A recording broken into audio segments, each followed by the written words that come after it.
Good morning and welcome to Financial Accounting.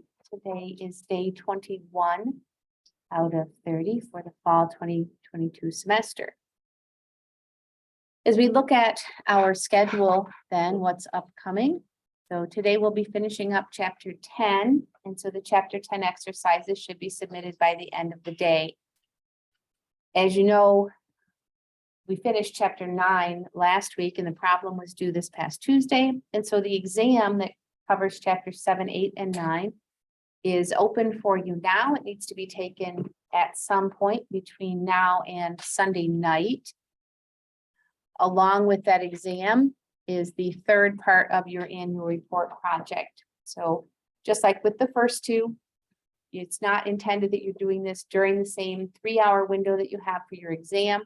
So it's not part of the time limited part of this weekend's work. You'll notice for each of the 3 chapters for this project, the instructions tell you which company to use. So you're not going to be using the company that you chose for the project for these 3 chapters. The instructions say a specific company to use, regardless of what your company is that you've used for most of the other chapters. So please make sure you follow those directions, use the companies that are cited there. As I already reminded you, make sure you're following the lettering or numbering system that's in each of the exercises. It makes it easier for me to see that you actually did answer the questions. It also helps you to make sure you don't skip over any of the questions, which sometimes does happen when you're not following that same ordering and numbering system. Okay, any questions about what's coming up? And then, by the way, I did remind you on Tuesday as well that the problem for chapter 10 is our second of 2 comprehensive problems. So that problem will take you probably a bit more time than a regular chapter problem that we've been doing so far. So it's going to be more like what you did at the end of chapter 4 with that comprehensive problem. Good morning. Okay, no questions about what's coming up, what's due, anything? We did have a review session yesterday. So if you look at the reference materials, and I'll remind you of this in the announcement as well. If you look at the reference materials folder in Brightspace, immediately following the chapter 9 folder, there's a link to the recording of yesterday morning's review session. We went through all of the chapter 9 exercises in that practice set. We then went and did the 2 from chapter 7, and we were running out of time. And so we just kind of mentioned the ones, there were 4 from chapter 8 related to the allowance method for uncollectible accounts, and then notes receivable and interest calculations. So I just briefly looked at each one of those exercises and summarized what you would need to do. So if you are using that practice set to prepare for the exam, if you get stuck on anything from chapter 7 or 9, it is covered in this video. And if you need help with something from chapter 8, most or maybe all of the exercises have the show me how option. So you can use that, use the check my work, and of course you can ask me if you are stuck on something. I'm happy to help with that.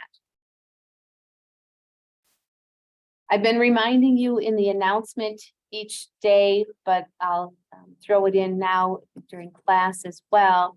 If you are planning to return to JCC in the spring semester, which I assume is most or all of you, you will want to make an appointment with your advisor to get those classes scheduled.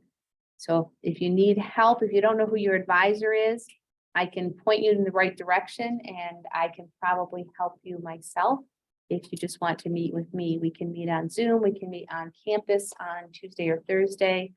I'm happy to work around your schedule. So you want to check Starfish first for that fits your schedule. And if you don't see something there, please do not skip someone else's class to meet with me. That's not appropriate. Please, if you need a time that's not in my schedule, but you want to meet with me, just send me an email and say, here's when I'm free, Thursday, Wednesday afternoons or Friday mornings or whatever it is. and I will be happy to accommodate that around my schedule as well. So summary, you need to make an appointment with someone to make a schedule for spring. That someone can be me or anybody else. If you know you have an advisor, but you can't remember his or her name, you should be able to see it in the My Success Network part in Starfish. But if you prefer to meet with me or some other advisor, you are welcome to do that as well. You can always change advisors. So any questions about anything that I just went over?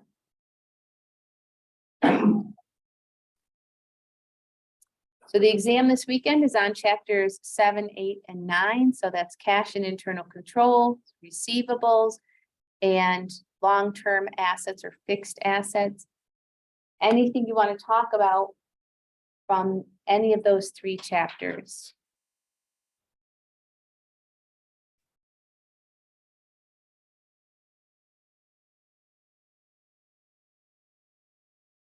Okay. So if not, then we will go to chapter 10, which is not on the exam. But let's go to chapter 10 here.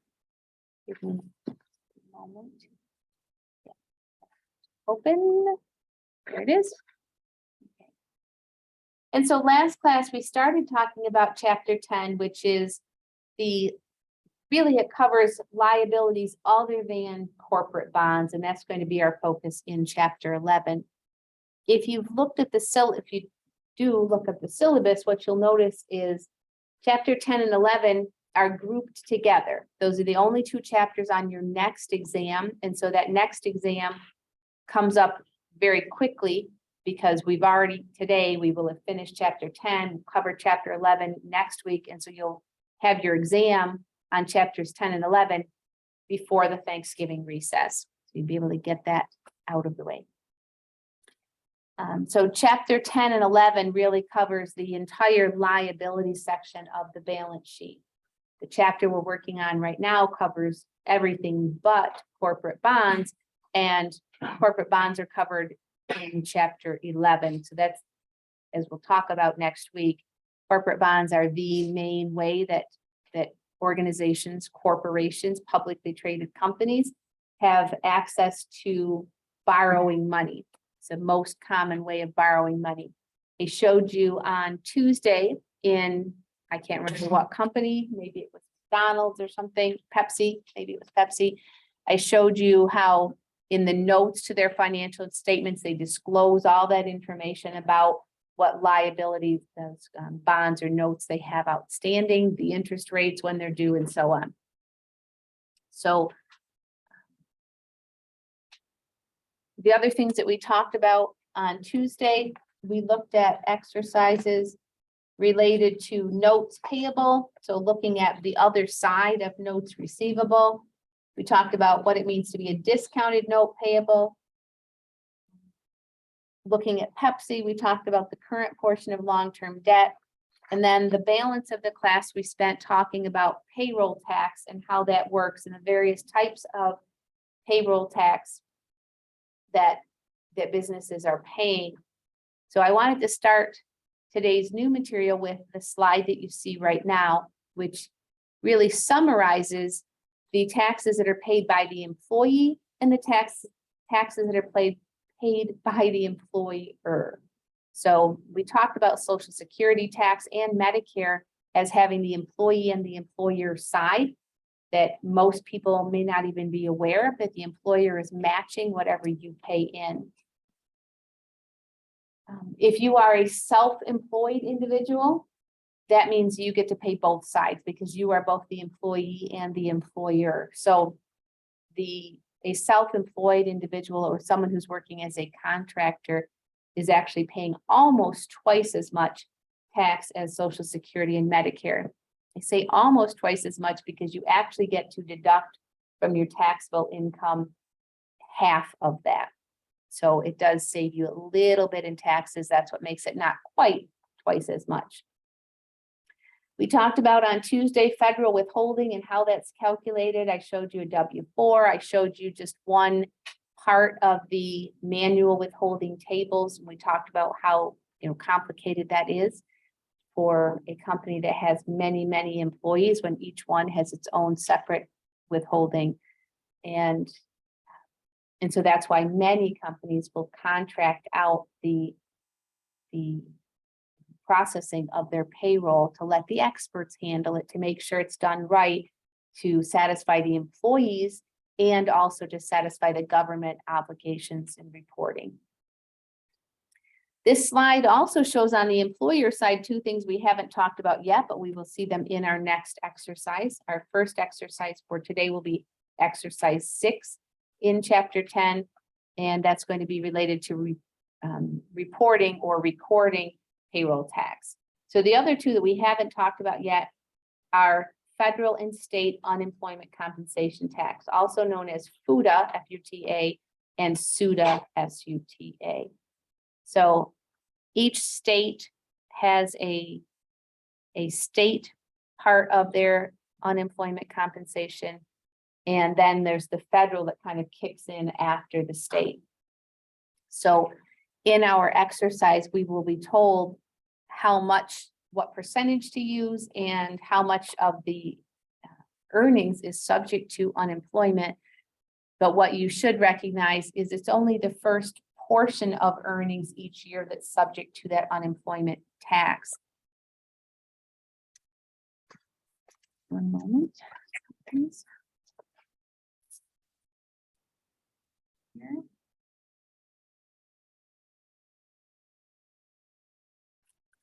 And so, again, you might not recognize that if you are eligible for unemployment, the reason that you are eligible for that is because your employer has been paying into that fund on your behalf, so that if the time comes that you need to draw unemployment, that fund is there at the state and or federal level to fund that.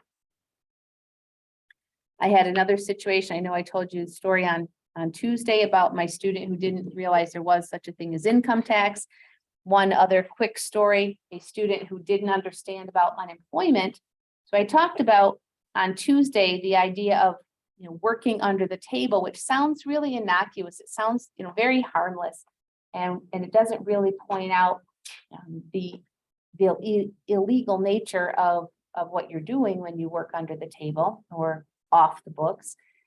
So I had a student several years ago now when there was a crackdown by New York State on Seneca Nation taxes related to the sale of cigarettes. And this student worked for one of the cigarette producing companies in the Salamanca area.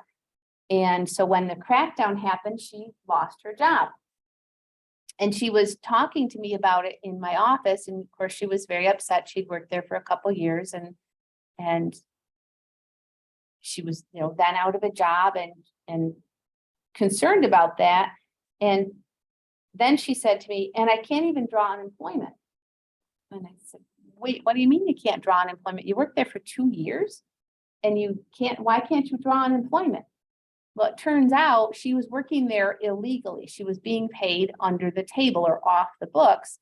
And so she didn't understand that because she was working in what amounted to an illegal position or an unreported position, the unemployment wasn't being paid in for her because they weren't reporting her as an employee.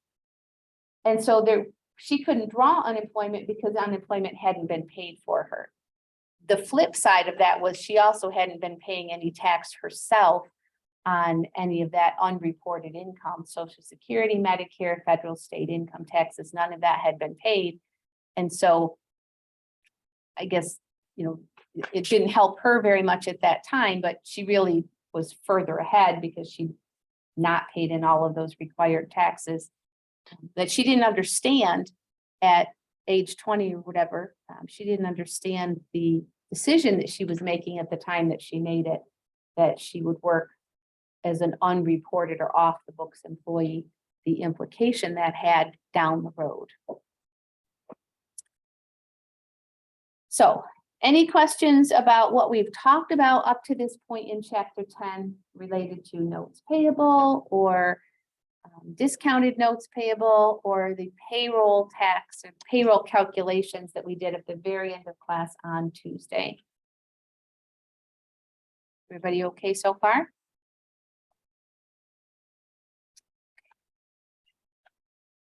So before we go to our exercise, I just want to finish up this discussion of payroll.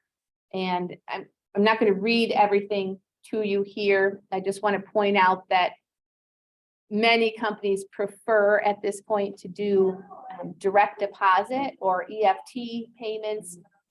Some companies that require EFT payments or direct deposit payments. If you don't have a bank account, they will put it onto a debit card for you. Many companies do use a special bank account segregated from the others for their payroll accounts. And many companies now, you certainly don't receive a hot check. In many companies, you don't get even a paycheck stub that shows your your earnings and all of those deductions. So I talked about on Tuesday, in my opinion, the importance of looking at your paycheck stub and recognizing here's how much I earned and here's how much was withheld from that for these various taxes. I think that's part of being an informed worker, that you understand how much is being, how much you're actually earning and how much is being withheld. But if you don't receive even a paycheck stub, it's incumbent upon you to go online to look at that, not just look at your bank account, see how much you received as net pay, but to understand the whole big picture of what's coming out of your gross or total pay.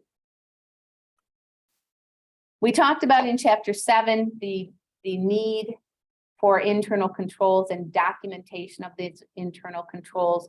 Obviously, payroll is a very clear area that needs internal controls that are effective at protecting the assets of the company. As I said on Tuesday,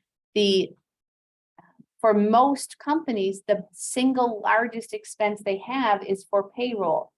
And it's coming directly from their cash to make those payments. And so it's very important that we have the appropriate checks and balances in place to make sure that we are paying our employees correctly, make sure that their withholding is correct.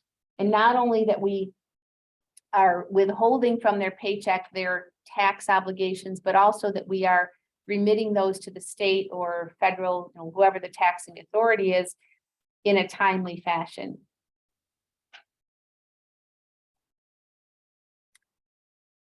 So let's go to our first exercise for today. Oh, wait, one other thing I wanted to show you. So I had mentioned on Tuesday that there were 7 states that do not have a personal income tax. I forgot about the 8th, that is a recent addition to the list, which is Tennessee. And New Hampshire, although they're on this list, they do have a tax on income, but it's not the same type of tax that most states have. It's not on earned income, it's on unearned income. So that's a distinction. If you work in a job that's earned income, you're paying Social Security and Medicare on that. And in most states, you're paying state, and all states you're paying federal tax. But unearned income would be like investment income or retirement income. And so New Hampshire doesn't tax earned income in the same way that most states do. And Tennessee, like I said, is a brand new addition to this list. Within the last few years, pre-COVID, Kansas was also looking at legislation to eliminate their state income tax. You can tell because they're not on this list that legislation did not pass, but it was a pretty close vote, if I recall correctly. Lots of discussion in Kansas about eliminating the state income tax. Okay, let's go to exercise 6 at this point. So I explained to you on Tuesday that the textbook for, I think for ease of calculation, so that there's not a rounding issue, has already rounded off the rates that they want us to use for Social Security and Medicare. But I reminded you of what the actual rates are, 6.2% for Social Security, 1.45% is the actual rate for Medicare. This company, Mountain Streaming Company, had $120,000 worth of payroll in a given period. And our job is to calculate the payroll tax and then record what that would look like in their accounting records. So as I was saying about unemployment, not all of the wages that are earned are subject to unemployment. And it's usually around, the number that we use is $7,000, the first $7,000 that's earned at each job, each calendar year. And so earlier in the calendar year, your companies may be paying more in unemployment, and later on, if they have a stable work population, they're going to be paying less and less unemployment throughout the year. So of this $120,000 that had been earned in this period for Mountain Streaming Company, only $30,000 of that was subject to state and federal unemployment tax. And so our first requirement is to determine the employer's payroll taxes using 5.4%, for state unemployment and 0.8% for federal unemployment. The other pieces, as we discussed on Tuesday, are the Social Security and Medicare. As we saw in that picture that I had up from the PowerPoint, those are the four pieces that are considered collectively as payroll taxes. So if I can get my writing tool up here, let's look at the calculation. So for Medicare and Social Security, and then state unemployment and federal unemployment. So those are the four pieces that we need to calculate. It does not tell us that anyone for this company has hit that Social Security wage cap as we discussed on Tuesday. So we will assume, because they don't tell us differently, that the full $120,000 is subject to Social Security. We know that the full amount is also subject to Medicare. We will assume, again, because it doesn't tell us differently, that no one is subject to that extra 0.9%, the Medicare surcharge that was part of the Affordable Care Act. So we will assume that the full amount is subject to the 1.5% Medicare, and that is $1,800.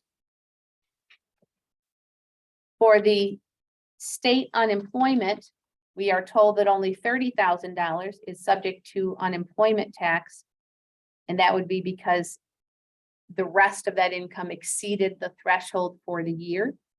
And so we won't have any more unemployment due for those individuals until after the first of the year. So 5.4% for state unemployment, 5.4% of $30,000 is $1,620. You do a very good job of lining that up. And then the federal is kind of the backup plan for unemployment. And so the federal unemployment is a much lower percent. And that 0.8% of $30,000 is $240.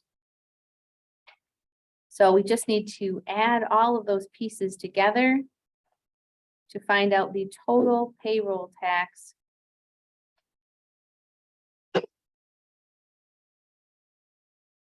And I got $10,860. And so just to reiterate what this means, the $120,000 is the amount that is the gross pay for their employees. On top of that, the company Mountain Streaming also has a liability or an obligation to pay an additional $10,860 in to cover those 4 taxes. There's also workers' compensation that would be in there. We talked about on Tuesday some additional types of taxes that the employees might be paying as well in New York State. That includes paid family leave and disability. As long as, excuse me, in addition to any state income tax that might be due. So any questions about that part of it, doing those calculations?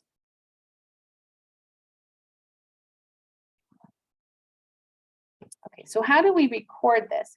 Well, for this entry, we're only recording the payroll taxes. We're not doing the actual payroll entry. We don't even have the information we need here to do the payroll entry. But just as a reminder, there would be a separate entry to record this $120,000 as their wage expense for the period. And that would be the debit side.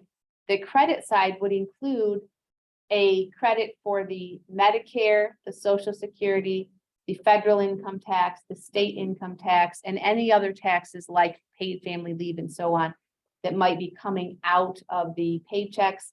We also talked on Tuesday about other non-statutory, meaning not legally required amounts that might come out of your paycheck. We talked about union dues, contributions to any kind of retirement plan, a 401k or 403b. Maybe you have some voluntary contributions to local not-for-profits such as United Way, or I talked about the JCC Foundation. So all of those would be individual credits. And if we subtract all of those credits from the $120,000 that the employees had earned, that is their net pay. And that would be the credit to cash or to payroll payable. Either way, though, the full $120,000 is going to be coming eventually out of the company's payroll bank account.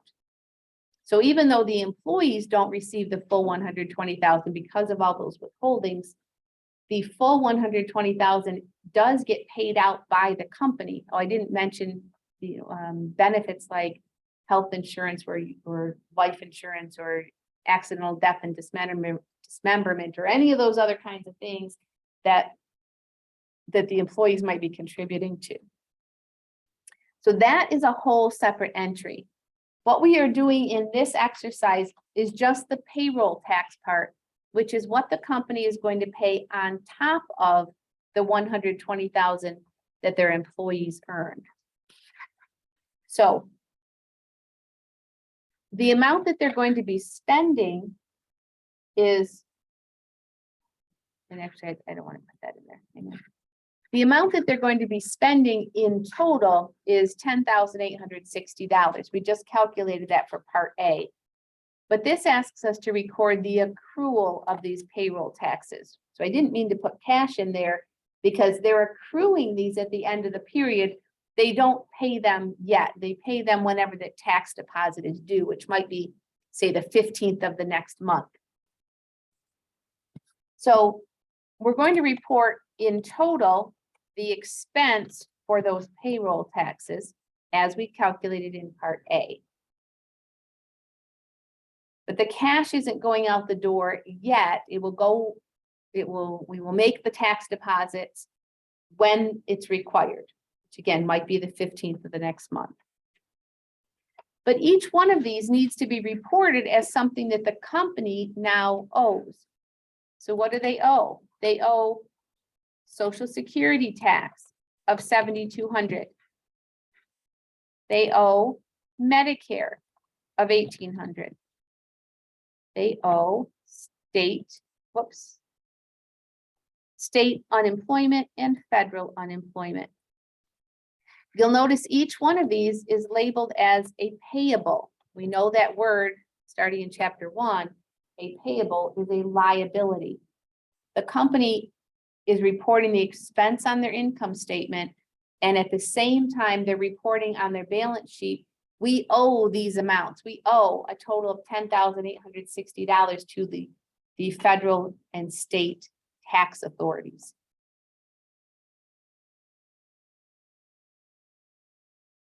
At the same time, they would be reporting on their actual payroll entry another Social Security tax payable of $7,200. That's the part that the employees are paying out of their own paycheck. And so it's a total of $14,400 that would be going into that payroll pay, or that, excuse me, that Social Security payment to the federal government. They'd also have a payable to match that Medicare, again, the amount that they've withheld from their employees' paychecks, along with federal income tax payable, state income tax payable, maybe multiple states, depending on the size and location of the company. Okay, any questions about button? Any questions about that payroll tax entry? In addition to or on top of the actual payroll entry for the 120,000 and all the withholdings from that. Everybody good with that?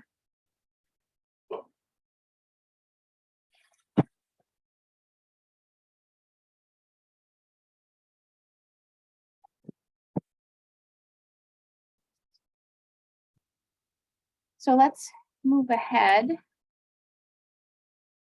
And our next exercise is going to be about one fringe benefit that many employees are entitled to.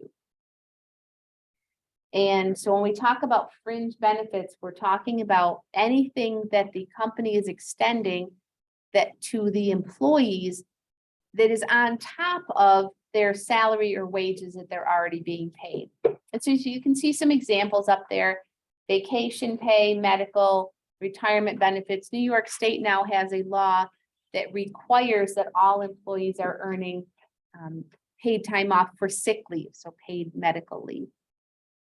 The medical that they're referring to here is health insurance.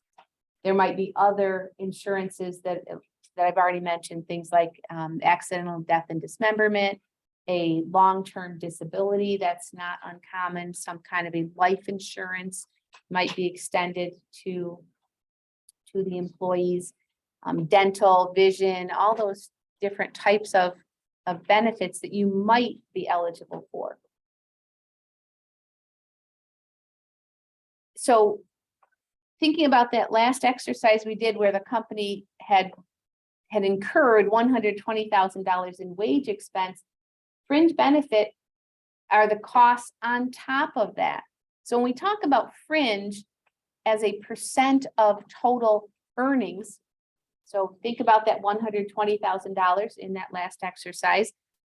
Most companies incur on top of that another 30 to 50% in the cost for their fringe benefits, including the employer side of any health insurance. That's a huge expense for many companies.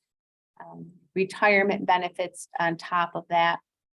So why did we just mention retirement? And that's going to be one of the exercises we look at shortly, because retirement doesn't get paid now, right? You don't get paid retirement when you're working. You're earning the retirement so that you would get paid that later. So why are we talking about that? And why are we going to do an exercise related to that concept? Because remember the matching principle. We've talked about this in pretty much every chapter since chapter 3. The matching principle says you record revenues when you've earned them, and then you match against them the expenses associated with earning those revenues. Well, we clearly, wages, salaries are part of those expenses, but in reality, anything the company is promising to pay you because you're working now is a current expense for them. So our definition of expense is something that's helping us to generate revenues. If you are an employee for a company, when are you helping them generate revenues?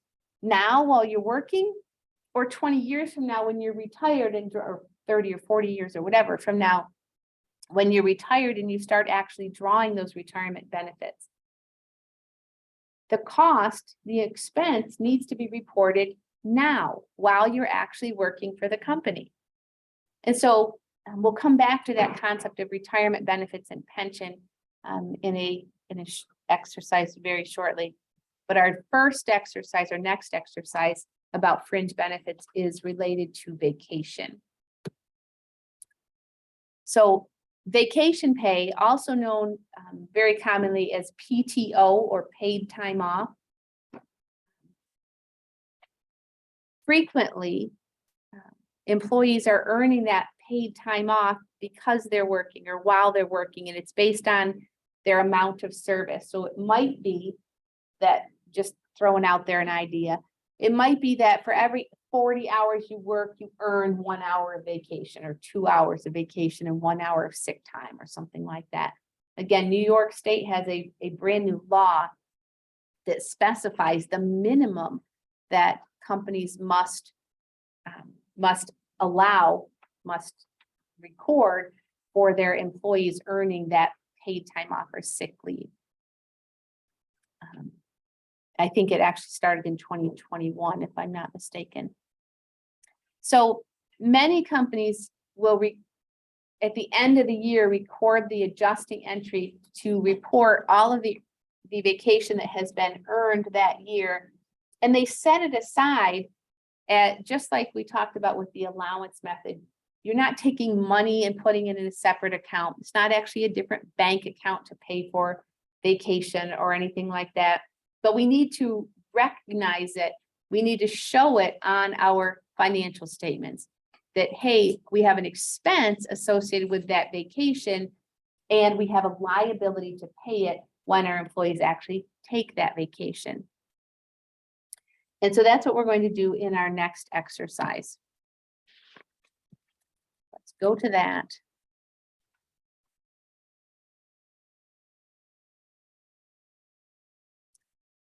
This is exercise 7. A business provides its employees with varying amounts of vacation per year, depending on the length of employment. So that's pretty common, right? It might be, companies set their own policy. There is no statutory requirement in New York that you're allowed vacation pay or paid holidays or anything like that. But if the company extends vacation, it's pretty common to have a policy that might be something like this. You're not eligible for vacation until you've been with us for 3 months or 6 months or some period of time. So you can't start the job and start taking vacation right away. There also might be a policy of increasing amounts of vacation based on your length of service. So maybe you start out with 2 weeks of vacation, and after 5 years, you go to 3 weeks, and after 10 years, you go to 4 weeks. A new trend in some companies is to actually provide some level of employees, whether it's based on length of service or on the level of where they are in the hierarchy of the company. You might be given literally unlimited vacation. And so it's up to you to determine how much vacation is the right amount. And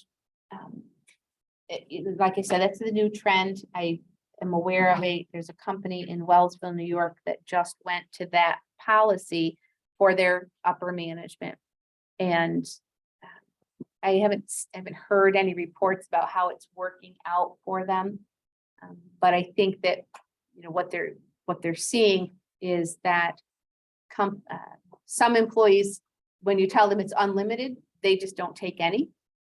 And some employees are really maximizing the use of that vacation.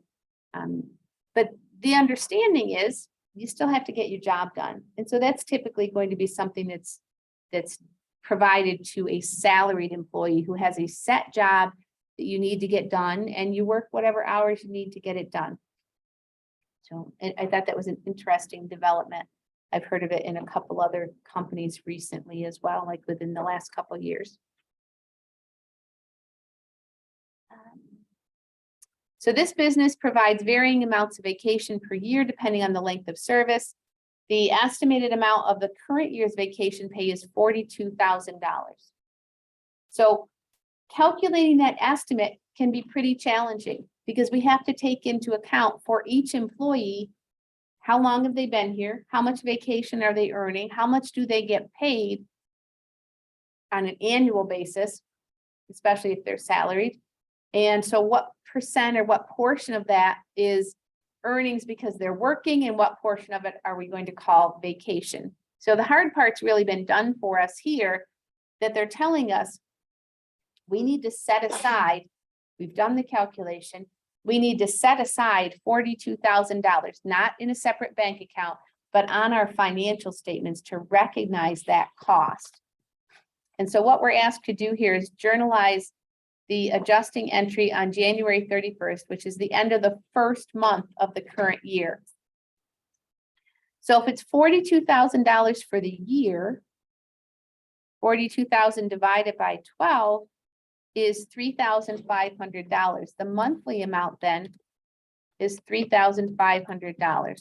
We want to set that aside on a monthly basis so that it smooths it out on our income statement, so that we're not taking a big vacation hit in July when everyone's on vacation, or at the holidays when many people are using up their vacation at the end of the year.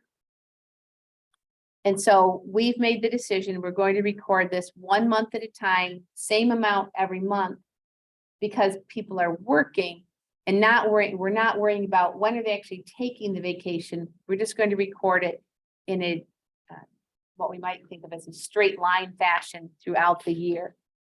And the credit side of that is the liability that we need to show on our balance sheet. Well, we have an obligation to pay our employees that amount in vacation from what they earned in January, regardless of when they take it. Again, we don't want to have a big hit in July or August when everyone's taking their vacation. We're going to spread out that expense throughout the year. So how is the vacation pay reported on the company's balance sheet? So this is an interesting concept. Some companies, but not all companies, some companies will allow you to accrue your vacation to carry it forward. If you don't take it in a given year, you can carry it forward. That's also much more common actually with sick time, that you can bank your sick time and carry it over to a future period. If this company allows their employees to bank their vacation and carry it over, then it would be a long-term liability, or potentially a long-term liability. But this says if they're not allowed to accumulate their vacation pay, it would be a current liability. So use it or lose it. You take your vacation by the end of the year, or it's gone, and next year you'll have a whole new population of vacation to take. But you can't, if you get 3 weeks of vacation this year and you don't take any of it, you can't carry it over to next year and then take 6 weeks of vacation at the same time. So when is this amount removed from the company's balance sheet? Either when they take their vacations, or at the end of the year, if their vacation expires and they haven't taken it.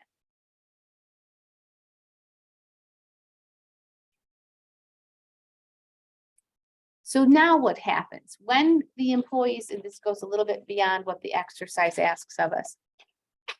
When the employees actually take vacation, we don't want to be recording the expense or the cost of paying their salary, because remember, they're not working at that time. So we don't report the wages at that time. Instead, we would use up or debit this vacation pay payable. So the credit would be to cash as we paid them for their vacation, and the debit would be to reduce the remaining vacation that we owe to our employees. And again, at the end of the year, if they're not allowed to carry vacation over, at the end of the year, any amount that remained in that vacation pay payable account would be basically reversed, and we would reduce the vacation pay expense, God bless you, for that amount that wasn't used, and we would zero out so that at the end of the year, that vacation pay payable is down to zero. Now, remember, we started this with the estimate of 42,000. So if we actually pay our employees more than $42,000, because maybe for some reason this year employees are taking a higher percentage of the vacation that they've earned than has happened in previous years, and so it threw off our estimate, what would happen? If we pay out more than that 42,000, we would end up with a debit balance in the vacation pay payable at the end of the year. And if that happened, to zero it out, we would need to credit vacation pay payable to make it down to zero. And we would debit vacation pay expense to make sure we were reporting more than the total of 42,000, if that's what our employees took. So we've been estimating it each month throughout the year, and at the end of the year, we make an adjustment so that our actual vacation pay expense on our year-end financial statements matches how much we really paid our employees for their vacation. 42,000 was a nice estimate. We had a nice smooth recording expense throughout the year. But at the end of the year, we need to make sure it matches the actual amount that was paid, not just our estimate. Does that make sense? So we would be doing a similar calculation for sick pay or any other compensated time like that. We want to make sure at the end of the year that our liabilities correctly reflect the amount that is owed. And so that brings us to, if there aren't any questions. Any questions? That brings us to the topic of pension or retirement pay.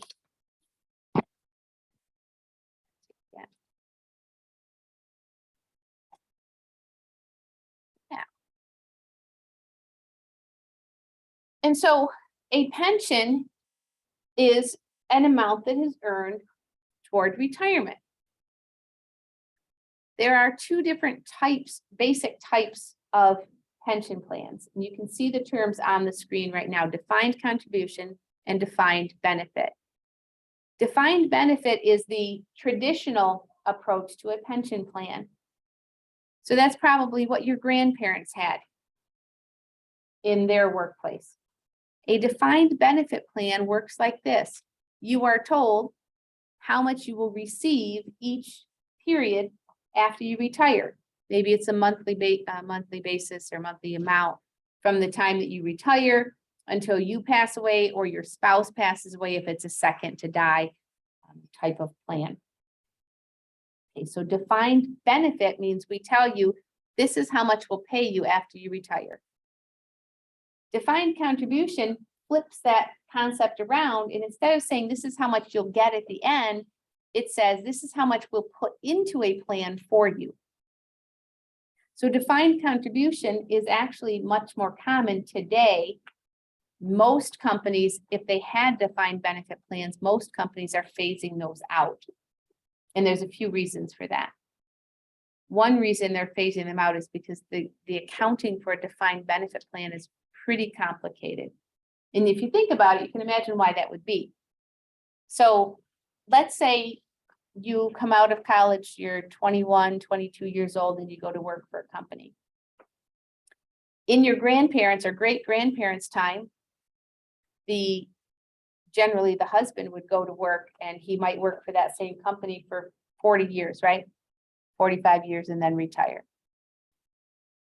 And so it was in their best interest to have that kind of defined benefit plan where you knew up front, when I retire, this is how much I will get paid as a retirement payment from the company. And it might be based on something like this. The top of the last 5 years you work for the company, we're going to take the top 3 years of pay out of those last 5 years, and then we'll pay you 60% of that a month for life. Sounds good. But now think about the computations that have to go into that calculation. So we have to predict how long you're going to work for the company, how much you're going to get paid when you're in the last 5 years that you work for the company. So that might be 40 years from now. Then we have to estimate how long you're going to live after you retire. And on top of that, we have to estimate of the money that we're putting aside to fund this pension plan, how much is it going to earn in the investments that we have it in? So there's a whole lot of computations that go in their actuarial tables to determine life expectancy and how long you're going to work for the company and pay raises each year and that kind of thing. Very complicated. The funding part I mentioned is another whole issue, and that's really what in part spurred this transition from the traditional defined benefit plan to the current defined contribution plan. Because it used to be that companies would just promise pensions, but not necessarily set aside money to be able to pay for them. Companies are now required to tell you each year, if you have a pension with a company, they're required to report to you each year how much their liability is, how much they think they're going to have to pay out over the years based on pension that's already been promised and been earned, and how much they have already set aside. So how much they have in those investments to pay that pension, so that you are informed, as you go along, you can kind of make a judgment about what's the likelihood I'm actually going to get paid this pension. So it's been a real sea change, a real shift in the way we look at pensions, in part because of that requirement to disclose your total pension liability and how much you have set aside to meet that liability, to meet that obligation. There's some other pieces to that though. So I started this with, your grandparents or great-grandparents might have come out of high school or maybe college and worked for the same company for 40 or more years. And there was a reasonable likelihood it might have been the same company that their parents worked for, right? But does that happen today? Do people take jobs and keep those same jobs for 40 or more years? You know anyone right now who's worked? Think about your parents or some older adults in your world. Do they still work for the same company that they worked for when they were 25 or 35? There's a decent chance that the answer to that is no. And for you guys who are just starting out on that journey, there's a very real likelihood that you will change jobs several times and even change fields, change the work that you do several times throughout your career.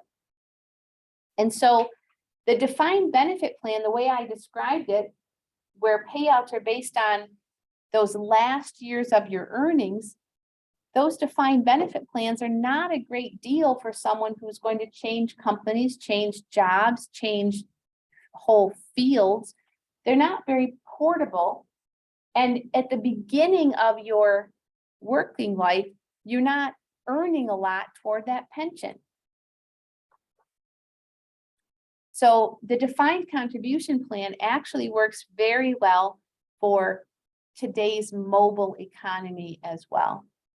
Because the defined contribution plan says upfront, we will put X amount into your retirement plan, and those retirement plans are portable. So I've had a few different full-time jobs in my life, and each time I left a job, I took with me my 401k or my 403b. I wasn't accruing a pension with the company where I worked. Instead, each pay period, when I made my own contribution into my retirement plan, they put in a matching amount. So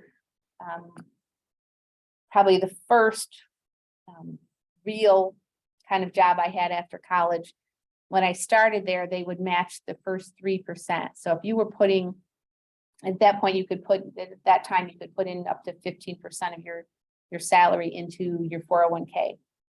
And if you were putting in 3%, they would match 3%.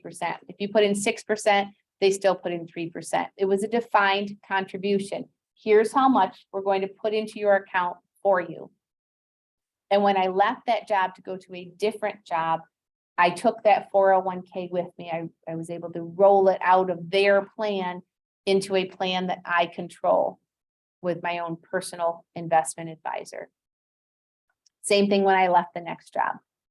Then it was a 403B because I worked for a not-for-profit organization. And so similar, pretty much from the user end, pretty much the same thing, 401k, 403B, they're governed by different parts of the federal law, which is what those numbers indicate. But same idea. And again, when I left that job, I took that money with me. So it's in a different account that I personally control. So they defined how much they're going to put in. They put it in. Sometimes you might have a clause that says, you know, you're not immediately eligible for all of it. So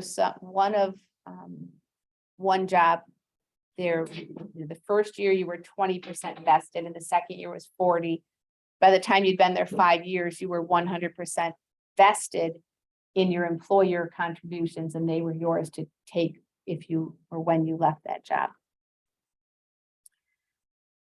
So pensions are paid by the company where you worked in general. But when I'm talking about a 401k or 403b, those are yours. They're in your name and you take them with you if you leave, if you change jobs. You decide how those funds are going to be invested. Now, when it's in your 401k with your employer, they're going to tell you a set of funds, you know, these are the options. So you don't necessarily get to decide, I want to invest all of it in Apple stock or whatever. They give you a set of options, but there's a wide range of different types of mutual funds that you can generally invest your savings, your retirement savings into. Where this fits into our accounting requirements is that we need to report that expense at the same time that our employees are working. And so the defined contribution plan is very easy as far as accounting, because we're told up front, here's how much we're going to put in. And in reality, that deposit is made into our account generally every time we get paid. Whatever the employer matches goes into our account. So there is no question about accruing it or having to estimate it, because we know it up front, and those cash payments are made immediately as it's earned. But what we're talking about when we talk about a pension plan is something that the company's hanging on to the money, and at the point that we retire or maybe become disabled, then those payments start from the company. And so they're not actually depositing that money on an ongoing basis into our account. So let's go to, any questions about anything that I've said so far?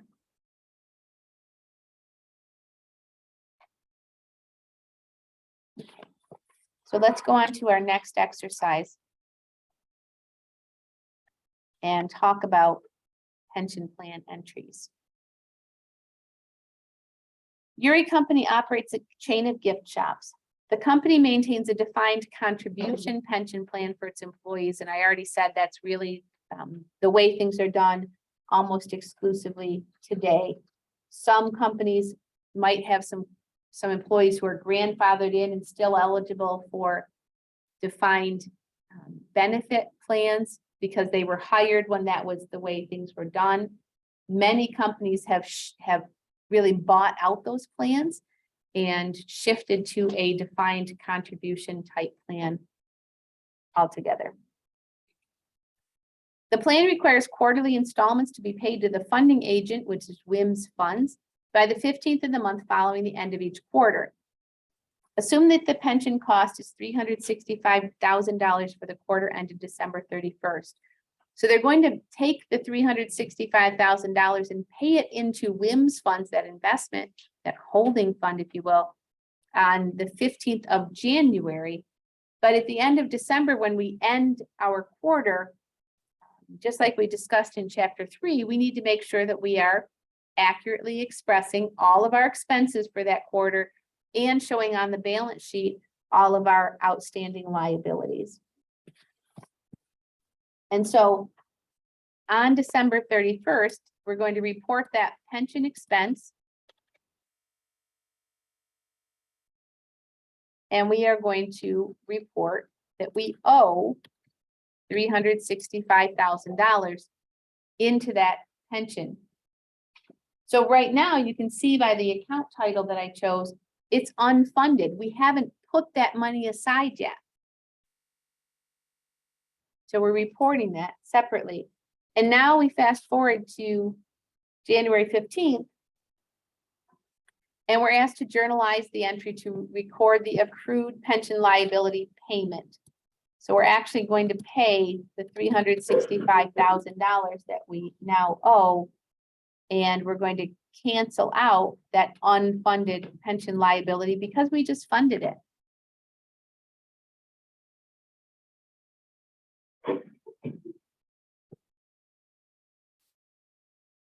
Letter B says the pension plan where a company pays the employee a fixed annual amount based on a formula.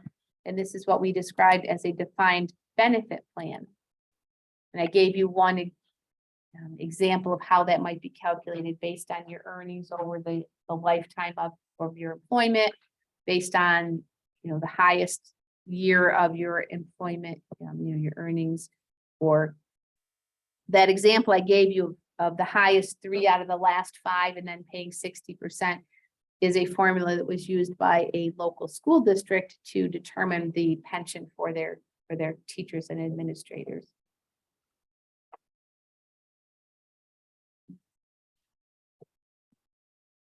So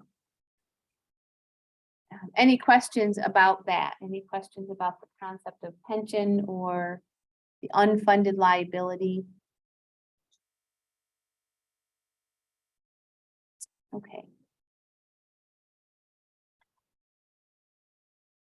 Let's keep going then. Our next exercise is related to installment notes.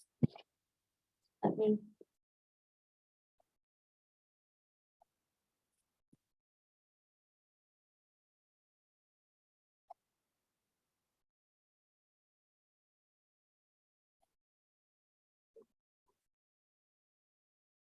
Sorry, I just lost my head. There it is. Why I couldn't get it to come up. So installment notes are very similar to what we've discussed already with notes payable. But the idea of an installment note is the entire amount is not paid back all at once with all of the accrued interest. Instead, you are paying an amount maybe each month. So if you borrow money for a car from the bank, that could be considered an installment note, or what also might be called an amortized loan. And so you're going to make periodic payments, usually for something like a car, it would be once a month, maybe a mortgage. A mortgage would be paid generally once a month, but maybe it's on an accelerated payment plan where you're paying every other week. So the advantage of paying every other week is the interest doesn't accrue as much, and you actually get a separate, you get an extra full month's payment in each year, because every other week would be 26 payments. And compare that to 12 monthly payments or 24 semi-monthly payments. So businesses can also take out installment notes. Again, rather than paying the full amount at the end, they would make regular payments throughout the period. And that's what we're going to be looking at in our next exercise. So just like for a regular note payable that we've already discussed, we still need to know all of that information about the term. How much are we borrowing? What's the interest rate? How long is the term of the note, the duration or the maturity length? And how often and how much are we expected to pay? And we're going to see that in our next exercise. So let's go to that exercise. On January 1st, 2022, Hebron Company issued a $175,000. So that's the principal or the face value. That's the amount that we're borrowing. 5 years is the maturity length or the duration of the note. And it's an 8% installment note. So they're paying 8% annual interest. The note requires annual payments of $43,830 beginning on 1 year from now. So the end of each year. So this is also known as an amortized loan because we're gradually paying it off over a period. Just like a mortgage or a car payment, the payment is going to be the same every period. Now this installment note, again, requires only annual payments. So we're going to make 5 annual payments. Let me just show you the math for this. So we're going to make 5 annual payments. Whoops. Of $43,830 each. And so over the 5 years, our total payments will be $219,150. The first $175,000 of that is the principal. And so the interest that we pay in total is $44,150. That's the interest in total.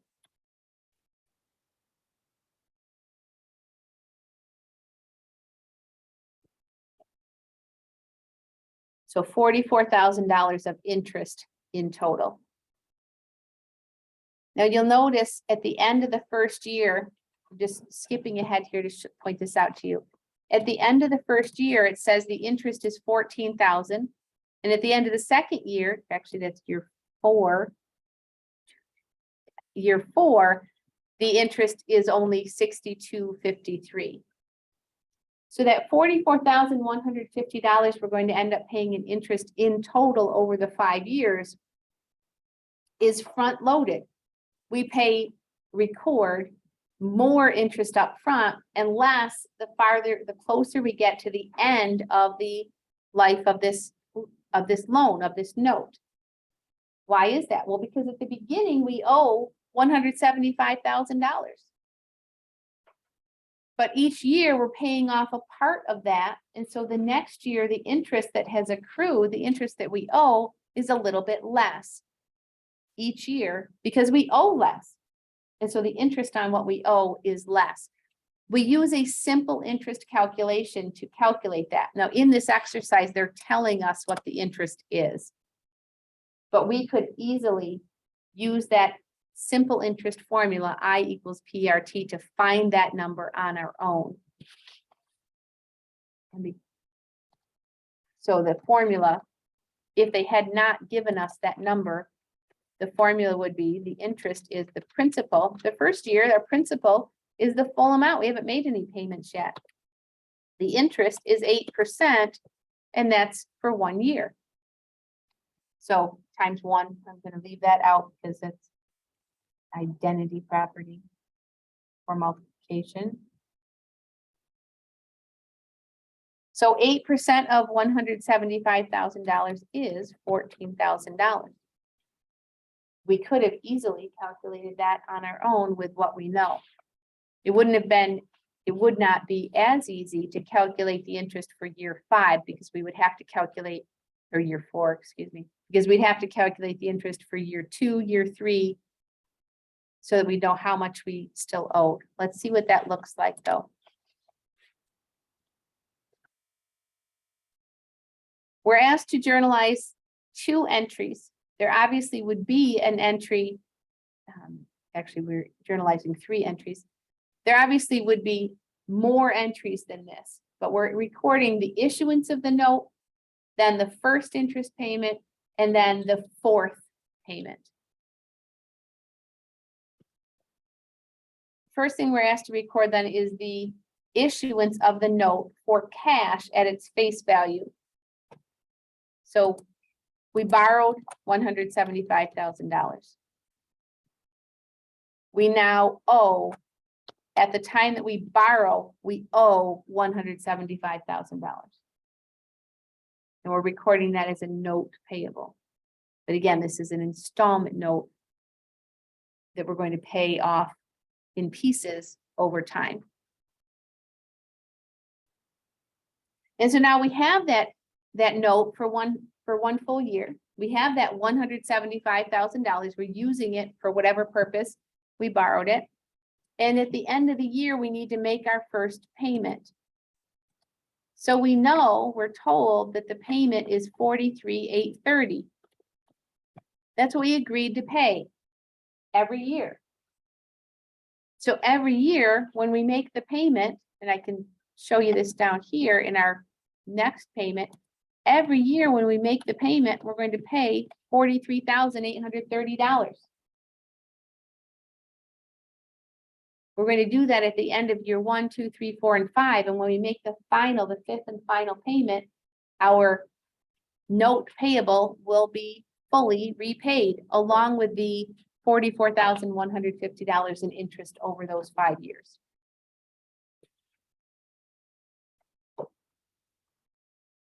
But right now we're on the first year's payment. And so I already showed you how to calculate that interest, and we're going to report that interest expense based on simple interest. We owe $14,000 in interest because we've had their $175,000 for the entire year, and we agreed to pay 8% interest on that amount. Everybody okay so far? Now we know we can't be done with this exercise, this part. How do we know? Even if we didn't have that extra line in there, how could we look at this entry and say, yeah, that's not done? How do we know that this is not a complete journal entry?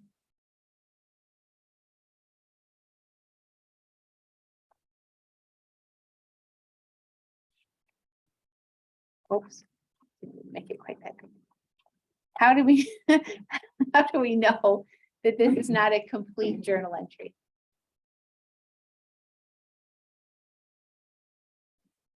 They're not, yes, exactly. The debit dollars and the credited dollars are not the same. They need to be equal. And so we have a debit of 14 and a credit of 44-ish. And so we need another debit to make them equal. 43,830 minus 14,000. We need a debit of 29,830. Now the exercise tells us what that is. It gave us the number too, but I want you to see where that number comes from. So when we make that payment of roughly $44,000, the first thing we have to do is pay off the interest that has accrued. This is exactly the same principle if you've ever had a credit card and you carry a balance on that credit card. When you make a payment, the first thing they do with your money is pay off all the interest that you owe. And then with anything that's left, they reduce the outstanding balance. And so we borrowed $175,000. We pay $14,000 in interest, and then the other roughly $30,000 reduces the balance in that note payable. And so how much do we still owe at the end after we make that first year payment? We just paid off $29,830 of the principal. And whoops. You have to punch in, you have to hit all the right numbers on the calculator. There we go. So at the end of the first year, when after we make that first payment, our remaining balance for the note payable is down to about $145,000. And so we don't need to do this for the exercise, but the second year, we would make the second payment. The interest on that would be 8% on the 145. And so the interest in the second year, rather than being 14,000, would actually be only $11,614. And then we would pay off even more toward the balance because the interest is lower. We make the same payment, $43,830, but only $11,600 went toward the interest in the second year. And so even more went toward the principal. And so next year, the balance on that account is even lower. And so the interest in year 3 would be even lower. And then we get to year 4. And as I already told you, in year 4, the payment, $43,830, the payment's exactly the same. The accounts here are also exactly the same, but the amount that now goes toward interest is significantly lower because for the last 3 years, we've been reducing that balance. Again, this is exactly how it works if you have a credit card debt, or if you have a car that you borrow money to buy a car or buy a home. When you make a payment, you pay off the interest that has accrued, and then anything that's left reduces the principal. So next time, if you make that same payment, the interest is a little lower, the principal is a little higher. And the closer you get to the end of the life of that loan, in the case of the car or the house, the closer you get to the end, the less you pay in interest and the more you're bringing down that principal. The principal is going to come down much more quickly toward the end of the loan.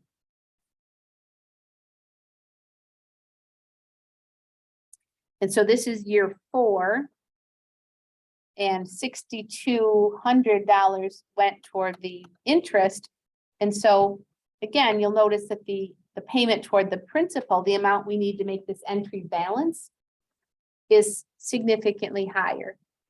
Almost $8,000 more went toward the principal in year 4 than did in year 1. And in year 5, we make that final payment. We pay off the last piece of the interest and the last piece of the principal, and the note has been fully paid off.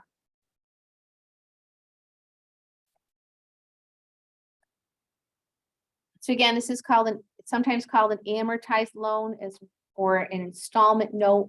We're making a regular payment. Sometimes you may have an agreement that you're making a regular principal payment plus whatever interest. And in that case, what we would have done if that's what we were told to do here. So we borrowed $175,000 and we're paying it off over 5 years. 175,000 divided by 5 is 35,000. If that's the way this note was set up, we would make $35,000 payment for the principal each year, and we would just calculate the interest on top of that. So at the beginning, in year 1, our payment would have been $49,000, $35,000 for the principal, $14,000 for the interest. The next year, we would still make a $35,000 principal payment, but the interest would be lower. That would actually result in paying less in the long run, because you'll notice the first year we paid off less than $30,000 in interest. The way I just described it, where interest is on top, where the principal is being paid off evenly, the principal that we paid in the first year would have been more. And so the next year, the interest would actually be even less.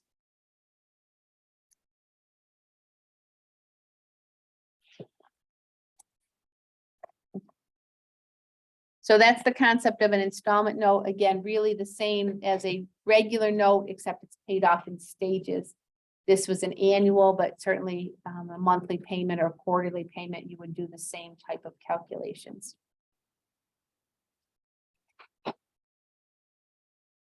Questions on that?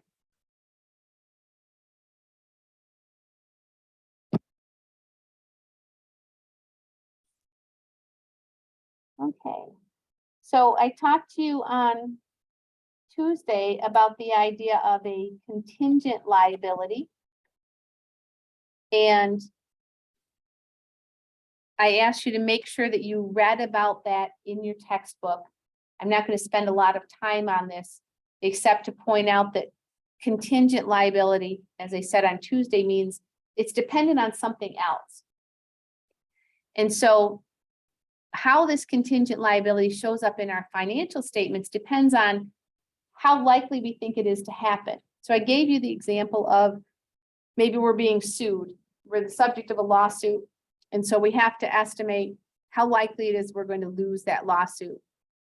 And if we think it's not likely we'll lose, we don't want to show it on our balance sheet as a liability because we don't think it's going to happen. But we would need to disclose that in the notes to our financial statements so that people are aware. Oh, by the way, we are the subject of a lawsuit. We think it's unlikely that we will lose, but if we did lose, here's what we think the impact of that would be. But if we think that liability is likely, and that's what we're going to see in our next exercise, if we think it's likely to happen, we do need to estimate how much that's expected to cost and make sure we are appropriately showing that likely liability on our balance sheet. So the example that we're going to look at in our next exercise is the example of a warranty. We offer a warranty on our product.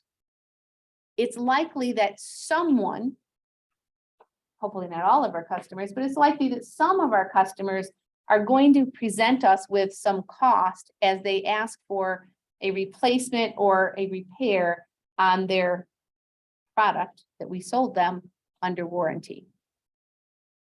And so, luckily for us, we don't have to estimate how much this is going to cost us. We'll be given the values that we need. But you can imagine if you are this company, estimating how much that warranty work is going to cost is really the challenging part of this. And again, the matching principle is the reason that we have to report this warranty expense in the same period that we report the revenues. Because the matching principle says if you're recording the revenues from the sale now, you also have to record all of the expenses associated with those revenues. So let's say we offer a 2-year warranty. At the time we record the revenues, we don't know for sure how many people's products are going to break and need to be repaired or replaced over the next 2 years, but we need to estimate that. Hopefully, most of those warranty costs are not actually occurring at the same time as we report the revenues. Presumably, most of that warranty cost is going to be in a future period. But the matching principle says that's fine, but you still need to report the expense now. Even though we don't know exactly how much it's going to be, you need to do the best you can to estimate what that cost will be over time. And so that's what we're going to be doing in our next exercise.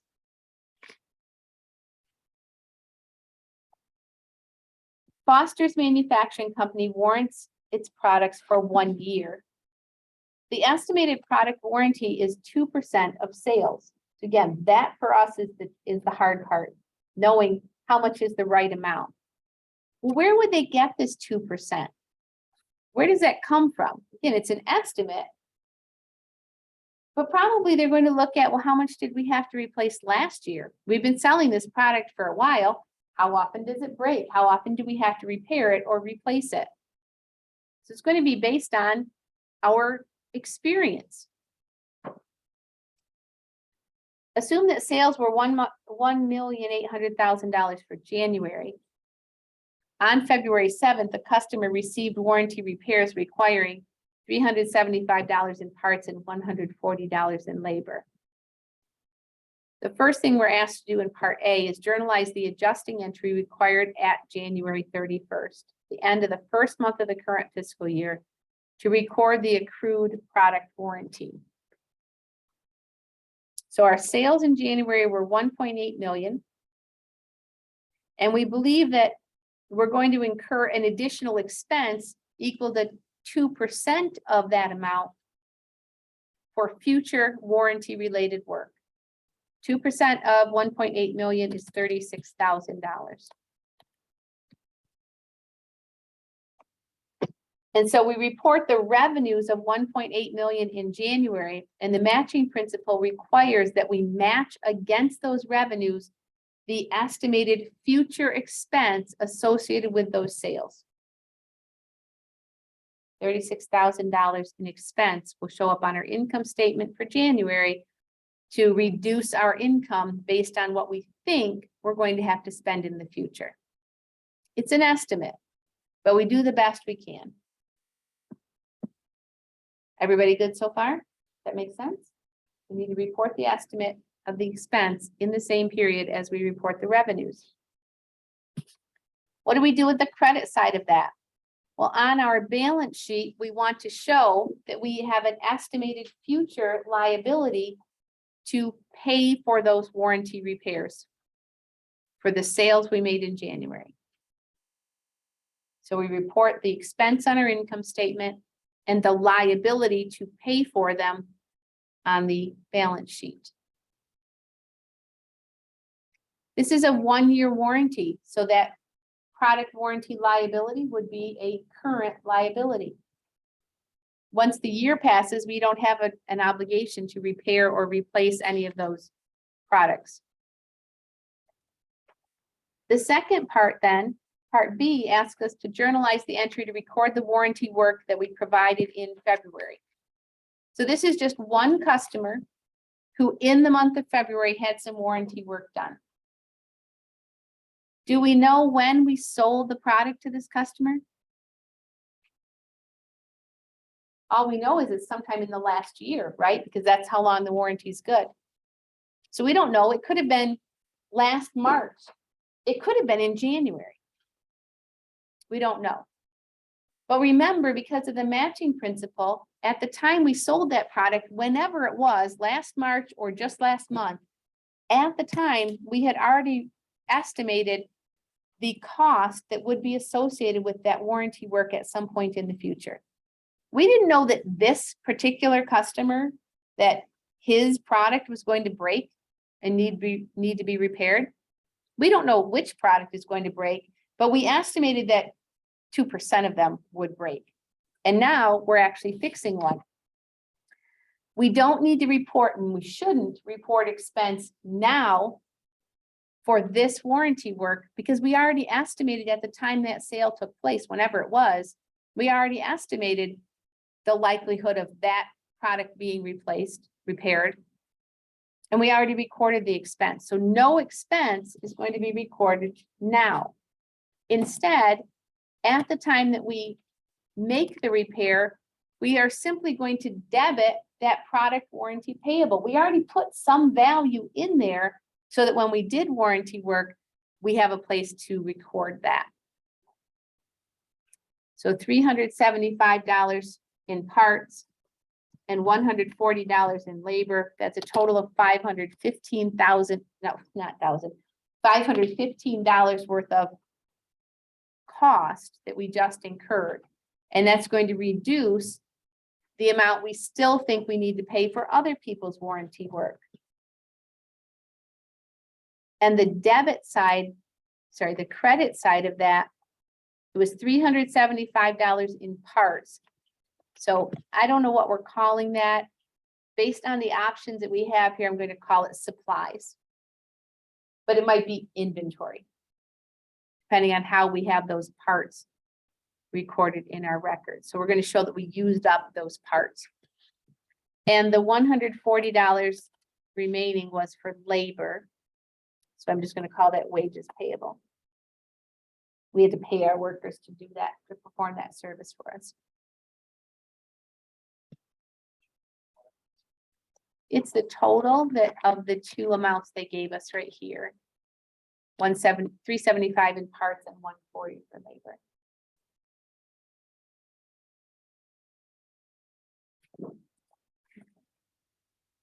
So product warranty, similar to the vacation pay that we talked about, is an estimate. We had to estimate upfront. We have to record that expense at the same time we report the sale. And then later on, when our employees take their vacation, or in this case, when our customers present us with warranty cost, we simply reduce that remaining liability. Also very similar to the way we handled the allowance method for uncollectible accounts. We reported the expense at the time we made the sale on credit. And then later, when we have to, if we have to write off accounts, we write it off against that allowance. It's really the same concept at play. The matching principle says you have to report the expense at the same time you report the sale. And then the actual cost happens at some point down the road.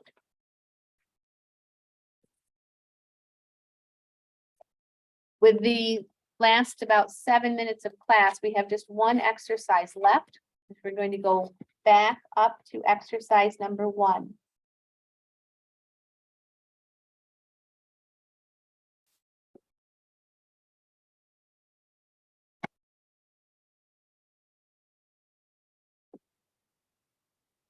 And just as we have since chapter 4, we want to look at how what we learned in this chapter can help decision makers make better decisions about a company. So what's one thing that we can take from those financial statements to help us learn something about that company?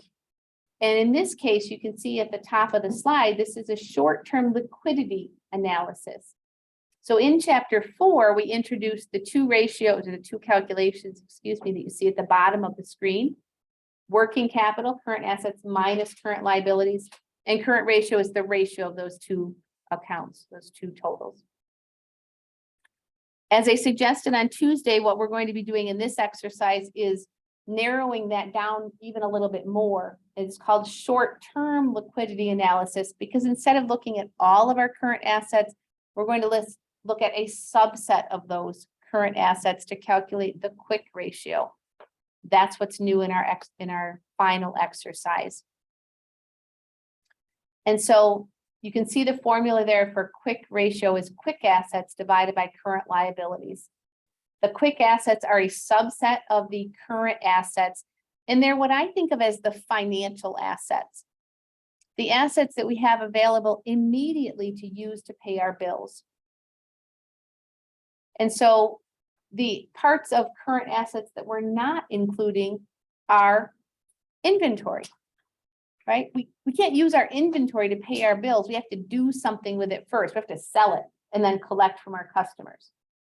And so we can't really use our inventory immediately to pay our bills.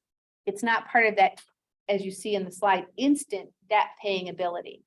So we're really interested in just the financial assets, the ones that are cash or almost cash. So quick assets, if you're looking for the definition, cash and other current assets easily converted to cash, such as short-term investments, accounts receivable. I talked at some point in the past, I talked about in the receivables chapter. I talked just briefly about the idea of factoring receivables, that we can sell them, basically bundle and sell them to someone else to get that more quick access to that cash. And so let's look at our final exercise for this chapter. Compute the quick ratio on December 31st for each year. Round your answers to one decimal place. We're assuming then, based on what they're giving us, that accounts payable is the only current liability this company has. These first four are their current assets, but from what we just said, we're going to exclude inventory from the current assets to calculate the quick ratio. So what does that tell us? If we're dividing by the same number, current liabilities, but the numerator is a smaller number, it's just the quick assets, not all the current assets.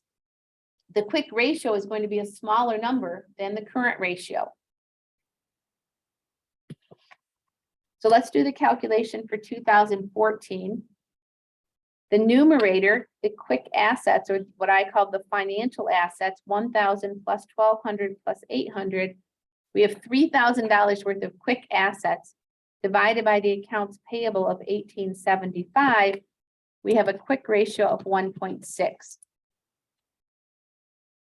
Now, as I've told you in many chapters up to this point, we can't just look at that number and say, is that good or bad? We have to compare it to something. And so there is a heuristic or a rule of thumb for the quick ratio. Remember, I told you when we talked about current ratio that the rule of thumb is generally 1.6 or higher. It's probably okay. And less than that is, maybe trouble. For the quick ratio, the rule of thumb is a 1.0. In other words, we have $1 in quick assets for every dollar we have in current liabilities. If we had to pay off all our current liabilities right now, we have the money available or quickly available to do that. So based on that rule of thumb, we would say in 2014, this company was doing okay, right? It's higher than 1. They have $1.60 in quick assets for every dollar in current liabilities. If you have not already done it while I was talking, please go ahead and calculate the quick ratio for 2013 or 2023, whatever you want to think of that as.